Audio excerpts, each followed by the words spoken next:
Assalamualaikum warahmatullahi wabarakatuh. Eh, Kepada mahasiswa Prodi TBI Bahasa Inggris UIN Sultanah Nahrasyah semester 5, unit 1 dan unit 2. Semoga kalian semua sehat walafiat setelah kondisi banjir menerpa kita semua. Jadi video ini hadir sebagai salah satu solusi pembelajaran jarak jauh kita untuk mata kuliah Designing Lesson Plan. Semoga nantinya bermanfaat. Baik anak-anak kami semua, hari ini kita sudah sampai ke pertemuan ke-11. Kita akan membahas tentang pembelajaran mendalam. Baik, sebelumnya Ibu akan sampaikan dulu bahwa pembelajaran mendalam ini adalah salah satu pendekatan terbaru yang kita gunakan di dalam kurikulum Merdeka. Namun sebelumnya kalian tentu harus tahu perubahan pendekatan apa sebelumnya yang pernah terjadi di Indonesia. Tentunya kita harus paham dulu apa itu pendekatan. Saya ulangi lagi, di pertemuan pertama kita sudah belajar bahwa pendekatan adalah cara pandang kita terhadap bagaimana melaksanakan pendidikan. Nah, bagaimana guru memandang, guru yakin, guru percaya, bagaimana dia memperlakukan siswanya sehingga sukses untuk belajar. Jadi ini ada beberapa perubahan pendekatan yang ada di Indonesia yang harus mahasiswa ketahui. Yang pertama sekali, dulu sekali itu ada pendekatan tradisional, itu ada di pra-kurikulum 84. Nah, itu ada pendekatan tradisional di mana guru sebagai pusat belajar. Jadi pada saat itu pembelajaran itu dipegang oleh guru, sementara siswanya hanya mengikuti apa yang diajarkan oleh guru.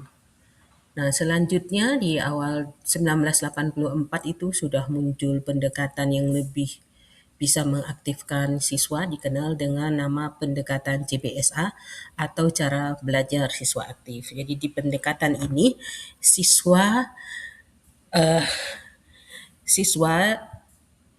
diaktifkan untuk bisa belajar dengan baik. Jadi bukan hanya guru yang aktif, tapi siswa diaktifkan dengan berbagai kegiatan, berbagai upaya belajar sehingga mereka bisa terlibat langsung.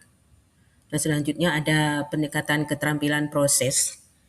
Nah, di mana ini adalah pendekatan yang menekankan pada proses belajar. Jadi bukan hasilnya.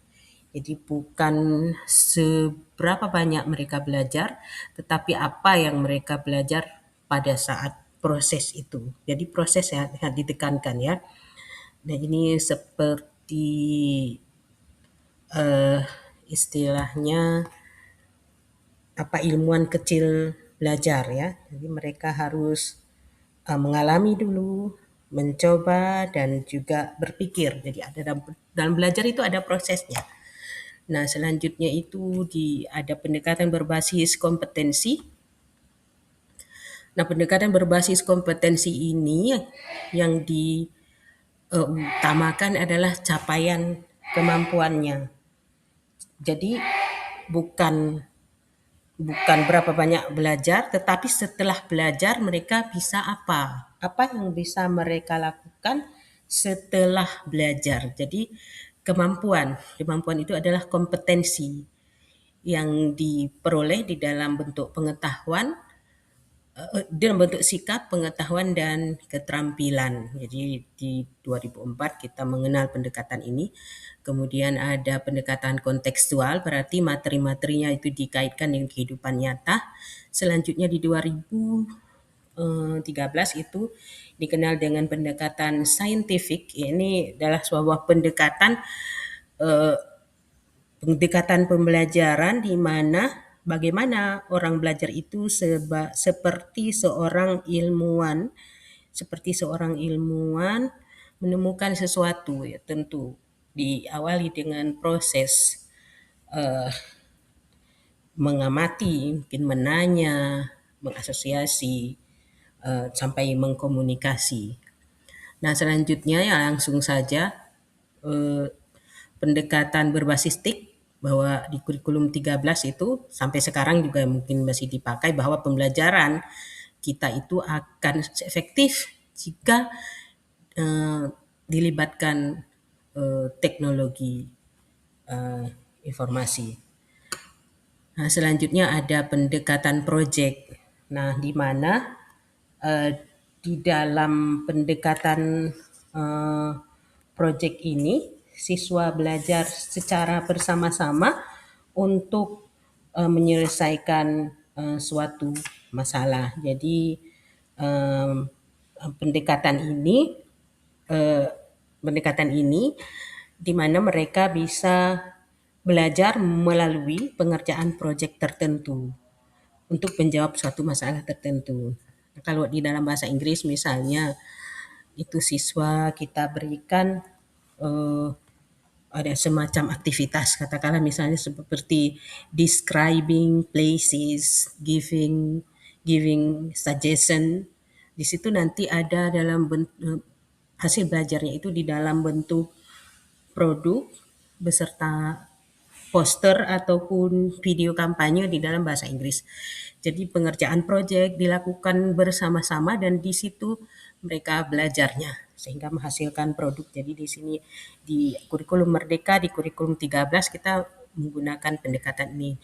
Dan yang terakhir di kurikulum Merdeka sekarang ini kita menggunakan pendekatan pembelajaran mendalam, di mana pendekatan ini adalah pendekatan yang lebih bermakna dan bersifat reflektif. Nah, jadi dari itu adalah bagian dari beberapa pendekatan yang ada di Indonesia. Nah, sekarang kita masuk ke eh, pendekatan mendalam, ya. Ini ada definisi dari pusat kurikulum, di mana pembelajaran mendalam itu adalah eh, pembelajaran mendalam merupakan pendekatan yang memuliakan dengan menekankan pada penciptaan suasana belajar dan proses pembelajaran berkesadaran, mindful, bermakna, meaningful, dan mengembirakan, joyful, melalui olah pikir. Olah pikir ini terkait dengan intelektual, olah hati, etika, olah rasa, estetika, dan olahraga ini terkait dengan eh, kinestetik, ya. Nah, di sini ada yang pertama sekali disampaikan di definisi ini adalah pendekatan yang memuliakan. Jadi apa itu memuliakan di sini? Ini menunjukkan bahwa memuliakan berarti kita menempatkan siswa sebagai manusia seutuhnya. Di dalam hal ini berarti dihargai martabatnya, perasaannya, potensinya, dan juga latar belakangnya. Jadi pembelajaran mendalam ini adalah pembelajaran yang tidak melukai, tetapi menumbuhkan. Jadi intinya belajar dengan rasa aman, dan eh, dihargai dan ya bermakna. Nah, selanjutnya ini ada semacam ilustrasi, ya.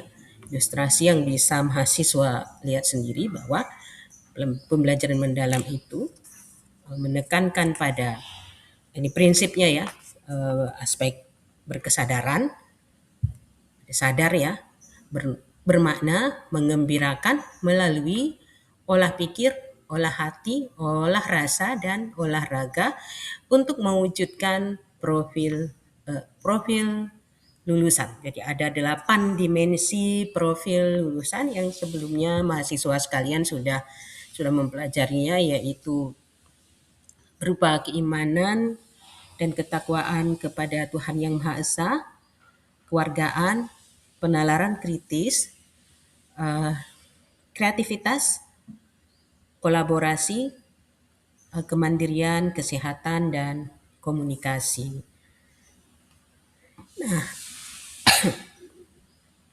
Selanjutnya, mari kita lihat prinsip pembelajaran mendalam yang yaitu berkesadaran, bermakna, dan menggembirakan. Nah, ini adalah inti dari bagaimana guru bisa melaksanakan pembelajaran mendalam. Eh, ya, berarti harus menumbuhkan tiga aspek ini. Pertama, kita lihat dulu berkesadaran. Nah, berkesadaran kalau kita tanya apa itu berkesadaran, ya banyak sih siswa kita yang belajar tapi banyak di kelas, ya kita masuk kelas kita lihat siswa duduk pakai pulpen, pakai buku dan sebagainya, tetapi di dalam pikirannya itu ya, bisa saja mereka tidak sadar. Buktinya setelah selesai belajar ya tidak ada yang bisa diingat. Jadi apa itu yang dimaksudkan dengan berkesadaran di dalam pembelajaran mendalam ini? Yang pertama sekali di berkesadaran ini adalah dia aktif meregulasi diri. Aktif meregulasi diri dalam arti dia aktif memimpin dirinya. Dia tahu saat dia sudah tidak fokus, bagaimana mengembalikan dia supaya dia fokus kembali. Dia tahu saat dia tidak bisa, bagaimana dia berusaha untuk bisa. Jadi dia meregulasi, mengatur. Ini adalah salah satu aspek penting di dalam berkesadaran. Jadi kalau kita mengatur diri, itu berarti kita sadar kita sedang berada di mana. Nah, ada kalanya saat siswa kita belajar, dia masih terpikir untuk melihat handphone, untuk berbicara sama kawan, itu dia tidak sadar bahwa dia itu berada sedang pada kondisi belajar. Nah, selanjutnya memahami tujuan pembelajaran. Jadi apapun yang kita ajarkan siswa, hendaknya siswa tahu untuk apa itu. Jadi, kalau dia sudah tahu untuk apa itu, untuk apa menteri-menteri ataupun aktivitas-aktivitas pembelajaran yang kita suguhkan, dia harus tahu. Dia tahu apa manfaatnya bagi dia. Selanjutnya, berkesadaran itu juga terkait dengan termotivasi secara intrinsik. Ini termotivasi di dalam, ya, dalam dirinya. Ini bagaimana cara menumbuhkan ini? Nah, tentu saja aktivitas supaya siswa mempunyai kesadaran itu harus diaktifkan. Guru mengaktifkan berkesadaran siswa ya dengan aktivitas-aktivitas tertentu. Nah, apa saja yang bisa dilakukan? Jadi aktivitas menumbuhkan kesadaran siswa di antaranya ini ya beberapa pilihan, ya, mungkin nanti banyak yang lain, ya kan. Di antaranya menjelaskan tujuan pembelajaran. Seperti Ibu sampaikan tadi bahwa orang itu, siswa itu akan sadar jika dia tahu tujuan belajar hari itu untuk apa. Misalnya tujuan pembelajaran bahasa Inggris hari ini untuk memperkenalkan diri. Jadi dia akan fokus bahwa setelah belajar, jadi setelah dia masuk kelas, dia bisa perkenalkan diri. Kemudian kita harus apa ya, membuat semacam janji, ya, terus semacam ekspektasi kepada siswa kita. Dituliskan nanti, setelah belajar kamu harus tuliskan beberapa poin penting, nah, gitu. Ini kan aktivitas sadar. Oh, nih dia akan fokus, ya. Kemudian ada juga termotivasi secara intrinsik. Tadi sudah kita jelaskan bagaimana aktivitas memotivasi siswa. Kemudian self assessment buat tentang hari ini. Oh, saya hari ini kira-kira dari angka 0 sampai 10 bisa berada di angka 7 gitu. Ini seperti goal setting. Jadi hari ini saya harus bisa materinya apa tadi, misalnya mengemukakan pendapat dalam bahasa Inggris, apa eh, invitation, giving opinion, suggestion dan sebagainya. Dan jadi saya harus bisa memberikan pendapat. Dia ada goal setting. Nah, jujur selanjutnya guru jangan lupa juga sepanjang pembelajaran itu harus ada dialog dan umpan balik positif. Terus, terus. Ada umpan balik, oh sudah bisa, kamu bagus, luar biasa, oke tingkatkan lagi yang lain ya. Jadi selalu ada, jadi tidak, kelasnya tidak senyap ya. Kemudian selanjutnya ada mindfulness, stop, tarik nafas, jadi berikan aktivitas-aktivitas membangkitkan kesadaran bagi siswa. Nah selanjutnya tadi kan ada tiga prinsip ya, berkesadaran, bermakna. Jadi kalau apa yang dimaksud dengan bermakna di dalam pembelajaran mendalam ini? Nah, bermakna itu ketika siswa bisa menerapkan pengetahuannya secara kontekstual, jadi secara nyata gitu. Tidak sebatas memahami informasi, tetapi berorientasi pada kemampuan mengaplikasikan pengetahuan. Jadi pembelajaran yang bermakna itu pembelajaran yang benar-benar dipahami manfaatnya dan juga relevan dengan kehidupan siswa. Jadi murid bukan hanya menghafal, nah menghafal untuk ikut ujian, tetapi juga dia tahu manfaatnya untuk apa. Murid paham apa yang dipelajari dan juga tahu mengapa itu penting. Jadi juga mampu menerapkan dalam kehidupan nyata. Misalnya ya, Ibu sampaikan dulu contoh bermakna. Di dalam bahasa Inggris itu kan banyak siswa kita eh, suruh terjemahkan teks.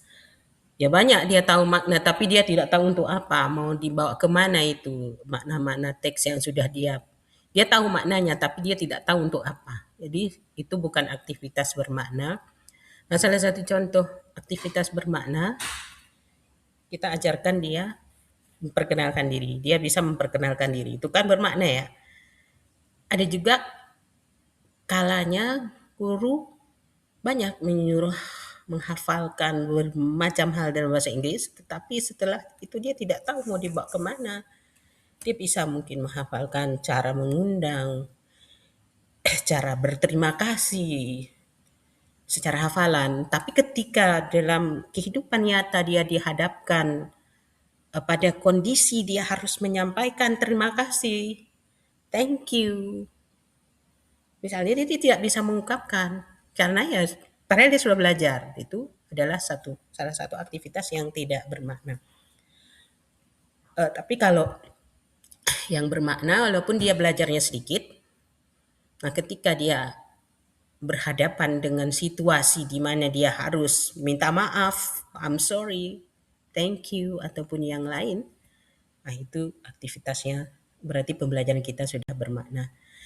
Nah, bagaimana cara menumbuhkan supaya aktivitas-aktivitas pembelajaran itu bermakna bagi siswa?